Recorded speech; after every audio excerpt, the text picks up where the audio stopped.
It is the last orchestra rehearsal tonight and we're bringing snacks and I want to bring the goods.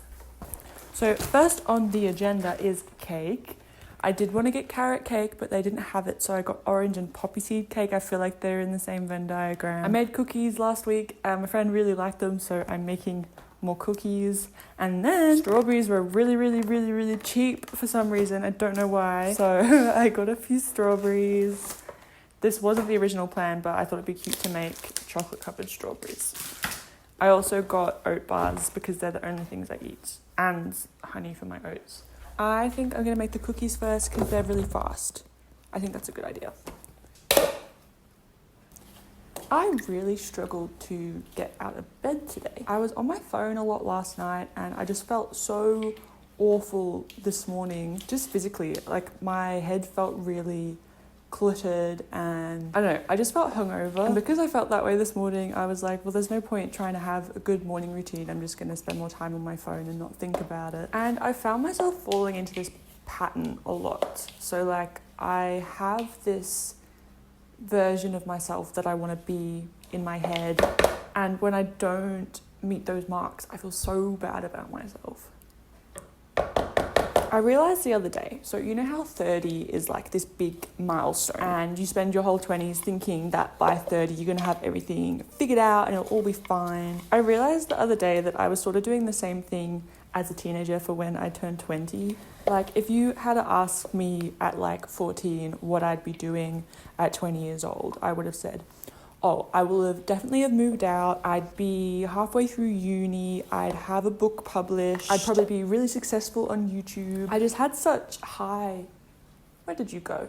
Are you still recording me? I think you're still recording me. I'm going to keep going. Yes, I think I had just such high expectations for where I would be at 20, but now I'm 21 and I'm still living at home with my parents. I am nowhere near even close to having a book published. I haven't even written one. I'm still over a year away from being allowed to even go near a university, and there has been a period of several years where I haven't made YouTube videos for some reason. I don't know why, because it makes me so happy and I just didn't do it for so long. And I think obviously this is a very negative way to look at my life right now, which I'm obviously trying to change. But I feel like I've got this ghost over my shoulder of what I was meant to be doing right now. I would compare the feeling to the ghost over my other shoulder, the ghost of the person I would be if we didn't move to Australia. I think about that a lot. And now there's this other ghost that's like the person I would be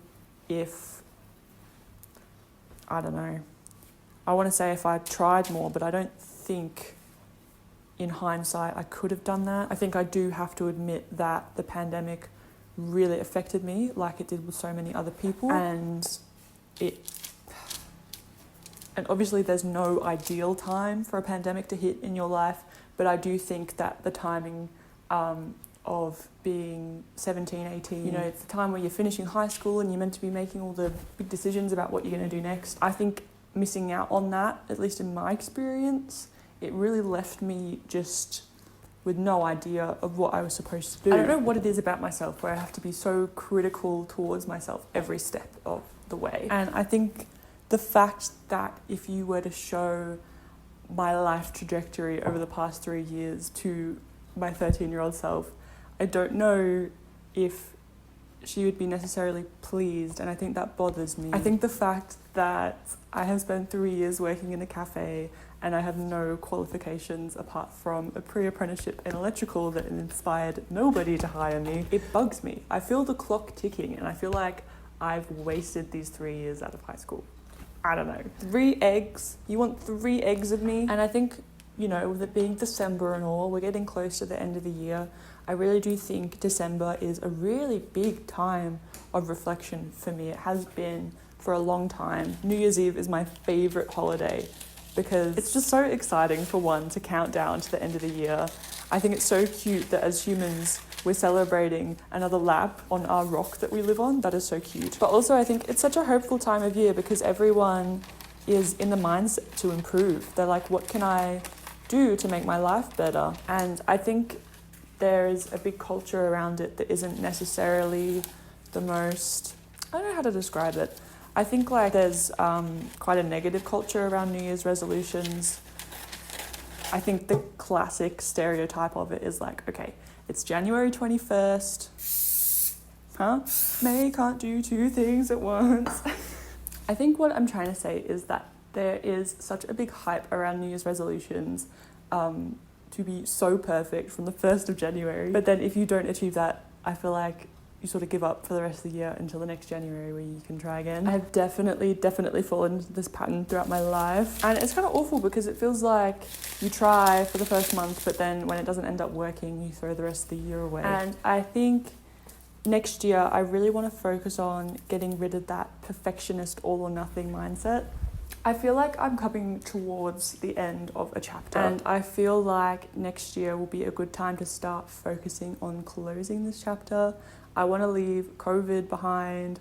I want to leave all these feelings of regret and hate towards myself behind. Because the truth is, I'm 21, I have so much time. My brain literally isn't done cooking. The reason I waitressed for 3 years and I only made coffee for 3 years was because I was tired and I couldn't really do anything else, and I deserved that rest, I deserved that break. I feel like I learnt so much in that time. The cookies are looking good. So yeah, I'm feeling quite positive about the new year and all the opportunities that it might bring. I think being so hard on myself is obviously negative in a lot of ways, but I do think I can sort of turn it around into something different. Like I said, I really have rested for the past few years, but I would like to see what I'm capable of if I really put my mind to something and push myself. I feel like I've hibernated for long enough now. I think I've rested and I've recovered, and I think I'm ready to just start living again. 2025 is such a good number. Like, I feel like it has such good energy. It's the quarter of the century, you know. It's not an even number, but it feels stable and round. I feel like it's the year to really firmly plant my feet on the ground. I'm excited to have a drive back again and a motivation. And I think now it's going to be all about learning about myself and how I work and learning how to like balance everything. I want to be able to balance my really big goals with my day-to-day small successes, like getting out of bed in the morning and making my bed and going for a walk. So I think that's something that I'm really looking forward to before the end of the year, is to really like sit down properly and examine my goals and what I want to be doing. This looks so good. I watched a video the other day and it really like hurt my heart. I can't remember who it was by, but I'll put it up on the screen and I'll link it below. But it was basically like a tutorial on how to be really, really miserable. It was stuff like, don't move, stay in your bed all day, be on your phone all the time, set really vague and grand, unspecific goals that you have no means of achieving, picture happiness as this ideal, constant paradise states that you also won't ever achieve. And it was just like that is precisely what I have been doing. And I think I appreciated this video because I'm not someone that like responds particularly well to instructions sometimes. Like if I were to look up a video of how to be happy and it said like, go for a walk and drink water and stay off your phone, I'd be like, no, leave me alone. But because he framed the video as like, here's how not to be happy, and then you realize you're doing all of those things, I think it just like, it hit my brain from an angle that I wasn't anticipating. The reason I wanted to talk about this today is because I feel like I can't be alone in this issue, right? I feel like collectively as a generation, the combination of the pandemic and then TikTok and social media, I feel like my brain is melting and I can't stop it. Like I said, I have so many ideals for my life, what I want to be doing, but then I find myself in the day-to-day unable to take steps towards it. Like, I know that my life would be objectively better if I woke up and journaled and went outside and drank a full glass of water every single morning. And some mornings I do that, but other mornings I just can't bring myself to do it, and I don't know why. Why is it so much easier to sit and watch YouTube? Why do I want to do that as opposed to genuinely working on my life and improving myself? I do not want to know how many hours of my life, how many days, how many weeks, months probably I have spent on YouTube watching content. And I don't think that it's necessarily bad. I'm literally making a YouTube video right now. I think there's so much value in YouTube, but I just find myself bumping into a wall again and again. I just get stuck in this loop of hating myself and then procrastinating doing anything about it and then hating myself more, and it just keeps going. But I digress. Let's make some chocolate strawberries.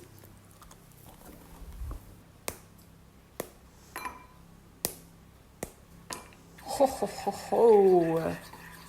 I'm so excited. I can't remember if I've spoken about this before, but Ram Dass once said, "The person you are is free, and the person you think you are is not free." And that has stuck with me so hard, because every time I feel like I'm not living up to these expectations that I set for myself, I just have to remind myself that they are just expectations that I've set for myself. They're not written down anywhere. I don't have to fulfill them. Well, I just need to take a step back and remember that I'm literally just a person and there's nothing predetermined for me. Do I think the universe is gently guiding people in the right direction? I do. But I don't think that things are pre-written.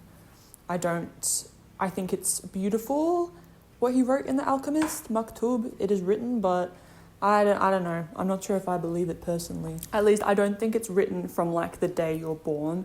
I am willing to compromise though and say maybe it's written like a few weeks in advance. I don't know why I did it like that. Okay, there's not enough room, so I have to eat one, obviously. I'm gonna eat the one that I did some surgery on. And I have some spare chocolate, so we're gonna drizzle. Ooh, big drizzle, big drizzle. Crap. Okay, the cake still has a little while, so I'm gonna meet you back when it's done so we can ice it.